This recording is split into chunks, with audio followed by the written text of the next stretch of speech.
গরিবের মেয়ে যখন বড়লোক বাড়ির বউ। মা, আপনি কি এত রাতে কোথাও বেরোচ্ছেন? হ্যাঁ, ইয়েস, পার্টিতে যাচ্ছি। ও প্লিজ ডোন্ট কল মি মা। আমি না তোমাকে কতবার বলেছি আমাকে মা বলে ডাকবে না, কেমন যেন একটা চিপ চিপ লাগে। Please call me mom or mummy, আর কিচ্ছু না। কেউ ভূত একটা, যত সব। মা, আপনি ফিরে এসে রাতের খাবার খাবেন তো? তাহলে আমি রান্নাটা চাপিয়ে দিই। না না না, আমার জন্য ডিনার বানাতে হবে না, আমি পার্টি থেকে খেয়ে আসবো। আর আজকে রাত্রে তোমাকেও বাড়িতে খাবার দাবার বানাতে হবে না। তুমি একটা কাজ করো, তুমি বাইরে থেকে খাবার অর্ডার করে নাও, ঠিক আছে? হ্যাঁ, অনলাইনে খাবার অর্ডার করতে হবে? কিন্তু মা, আমি তো অনলাইনে খাবার অর্ডার করতে পারি না। হ্যাঁ, তুমি অনলাইনে খাবার অর্ডার করতে পারো না? ও মাই গড, আমার বেটাটা কাকে বিয়ে করেছে?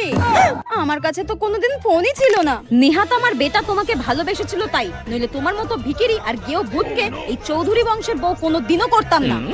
যত সব। এতে আমার কি দোষ?